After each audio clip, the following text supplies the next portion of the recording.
സംസ്ഥാനം അതിഗുരുതരമായ സാമ്പത്തിക പ്രതിസന്ധി നേരിടുകയാണ്.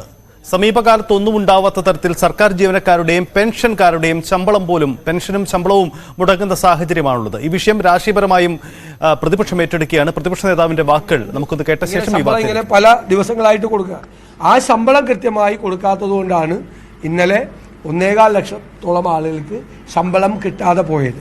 അപ്പം ഞങ്ങൾ വീണ്ടും ആവശ്യപ്പെടുകയാണ്, എന്താണ് സർക്കാരിൻ്റെ, എന്നിട്ട് മന്ത്രിയും മുഖ്യമന്ത്രിയും പറയുന്ന സംസാരത്തിൽ ഒരു കുഴപ്പമില്ലെന്ന് പറയും, ഇടയ്ക്കിടയ്ക്ക് കുഴപ്പമില്ലെന്ന് പറയും. യഥാർത്ഥ സ്ഥിതി എന്താണ്, സാമ്പത്തിക സ്ഥിതി എന്താണ് എന്ന് സർക്കാർ തന്നെ ഒരു വൈറ്റ് പേപ്പർ, ധവളപത്രം പുറത്തിറക്കണം എന്നാണ് ഞങ്ങൾക്ക് ആവശ്യപ്പെടാനുള്ളത്. അതുപോലെ തന്നെ നമുക്കറിയാം, സിദ്ധാർത്ഥിൻ്റെ കൊലപാതകമാണ് എല്ലാവരുടെയും മനസ്സിൽ ഇപ്പോഴും വിങ്ങലായി നിറയുന്നത്. കേരളത്തിൻ്റെ മനസാക്ഷി മുഴുവൻ സ്തംഭിച്ചിരിക്കുകയാണ്. SFIക്കാർ ക്രൂരമായി മർദ്ദിച്ച് കെട്ടിത്തൂക്കിക്കൊന്നു എന്ന് മാതാപിതാക്കൾ തന്നെ ആരോപിക്കുന്ന ശ്രീ സിദ്ധാർത്ഥിനെ ഒരു വധശിക്ഷ കഴിഞ്ഞിട്ട് വീണ്ടും വധശിക്ഷ നടപ്പാക്കിയിരിക്കുകയാണ്.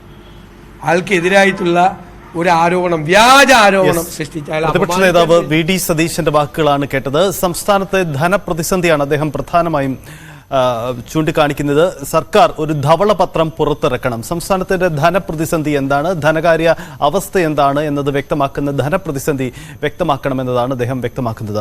1.5 ലക്ഷത്തോളം വരുന്ന സർക്കാർ ജീവനക്കാർക്ക് ഇന്നലെ ശമ്പളം കിട്ടിയില്ല എന്ന ഗുരുതര സാഹചര്യമുണ്ട്. സംസ്ഥാനത്ത് ധനപ്രതിസന്ധി പലതരത്തിലുണ്ടാവാറുണ്ടെങ്കിലും അതൊന്നും സർക്കാർ ജീവനക്കാരെയോ പെൻഷൻകാരെയോ പൊതുവിൽ ബാധിക്കാറില്ല. KSRTC അതിന് മറ്റൊരു കാര്യമാണ്. കാരണം മറ്റൊരു വിവാദമാണ്, KSRTCയിൽ സ്ഥിരമായ ശമ്പളം മുടങ്ങുന്നുണ്ടെങ്കിലും മറ്റ് സർക്കാർ വകുപ്പുകളിൽ അത്തരം പ്രതിസന്ധി കാര്യമായി ഉണ്ടാവാറില്ല. പക്ഷേ അത് സംസ്ഥാനത്തെ ധനപ്രതിസന്ധി മറ്റ് ജീവനക്കാരെ ബാധിച്ചു എന്നാണ്. ശമ്പളം കിട്ടാൻ തിങ്കളാഴ്ച വരെ കാത്തിരിക്കേണ്ടി വരുമെന്നതാണ് നിലവിലറിയുന്നത്. കാരണം ഇന്ന് ശനിയാഴ്ചയാണ്, നാളെ ഞായറാഴ്ചയാണ്. 2 അവധി ദിവസങ്ങൾ സ്വാഭാവികമായും ഇതിനെ ബാധിക്കും. പണമില്ലാത്തതിനാൽ ട്രഷറി അക്കൗണ്ട് മരവിപ്പിച്ചു.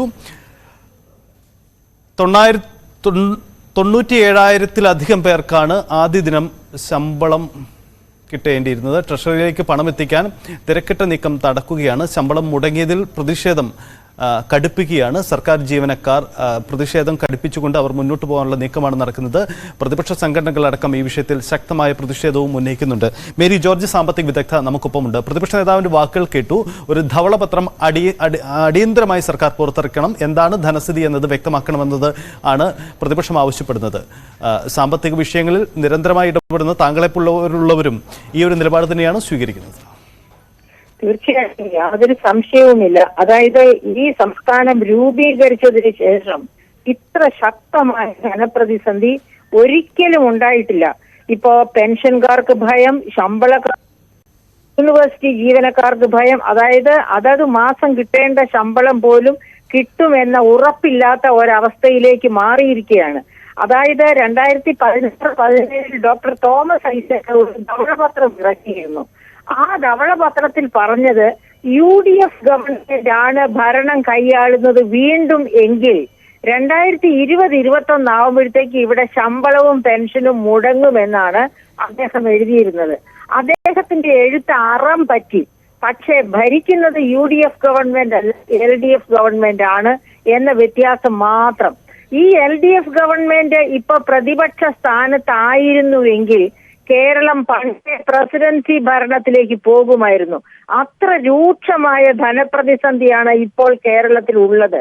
പക്ഷേ പ്രതിപക്ഷം അത് എങ്ങനെയെങ്കിലും മുന്നോട്ട് പോകട്ടെ, തള്ളി താഴെ ഇടണ്ട എന്ന മൃദു സമീപനം സ്വീകരിക്കുന്നത് കൊണ്ട് മാത്രമാണ് ഇപ്പോഴും ഈ ഗവൺമെന്റ് ആയിട്ട് തുടരുന്നത്. ഗവൺമെന്റ് ആയിട്ട് ഫംഗ്ഷൻ ചെയ്യുന്നു എന്ന് ഞാൻ പറയുന്നില്ല. ഗവൺമെന്റ് ആയിട്ട് ഫംഗ്ഷൻ ചെയ്തിരുന്നുവെങ്കിൽ ഒരു കാരണവശാലും ഇന്ന് കാണുന്ന ധനപ്രതിസന്ധിയിലേക്ക് ഗവൺമെന്റ് പോവുകയില്ലായിരുന്നു.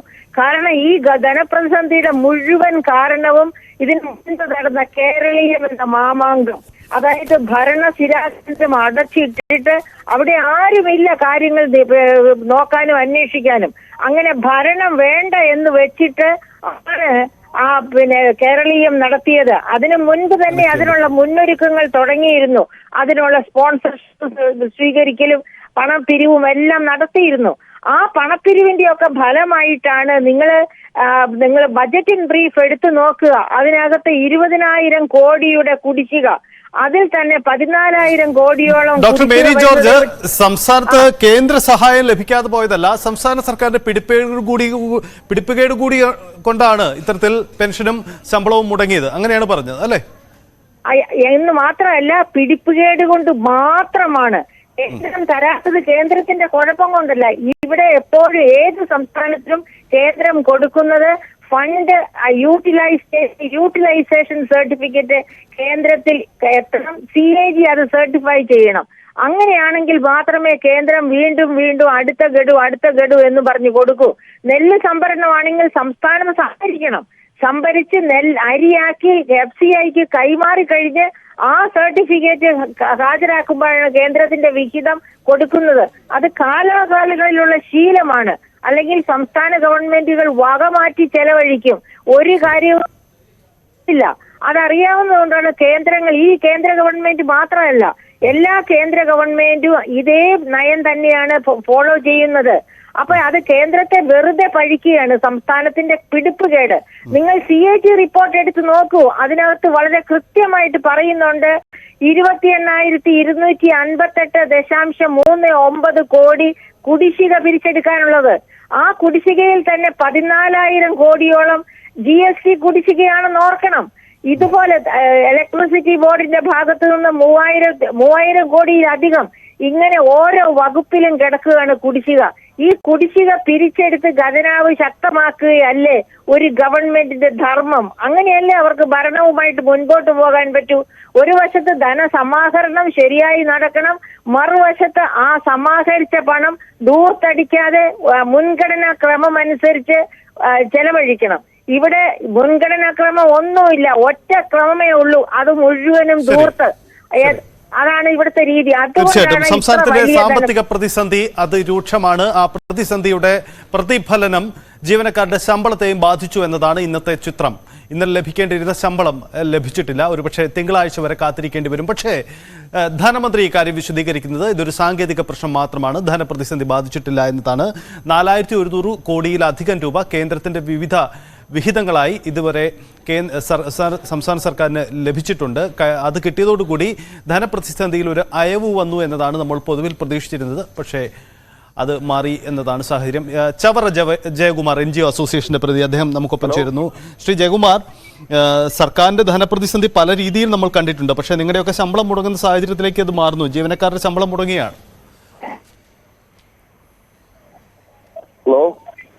ശ്രീ ചവറ ജയകുമാർ, ഈ സർക്കാരിന്റെ ധനപ്രതിസന്ധി ജീവനക്കാരുടെ ശമ്പളത്തെയും ബാധിച്ചു. സർക്കാരിന്റെ ധനപ്രതിസന്ധിക്ക് ഉത്തരവാദികൾ സർക്കാർ ജീവനക്കാരല്ല. ഇവിടെ കുറെ നാളുകളായി, കഴിഞ്ഞ 8 വർഷമായി അധികാരത്തിൽ തുടരുന്ന ഗവൺമെന്റാണ്. ഒരു സുപ്രഭാതത്തിൽ ഉണ്ടായിട്ടുള്ള വിഷയമല്ല ഇത്. കഴിഞ്ഞ 4 വർഷമായി സംസ്ഥാനത്ത് ക്ഷാമബത്ത കുടിശ്ശികയാണ്. 1 രൂപ പോലും കൊടുത്തിട്ടില്ല. 7 ഗഡു ക്ഷാമബത്ത കുടിശ്ശികയാണ്. 4 വർഷമായി സറണ്ടർ ലഭിക്കുന്നില്ല.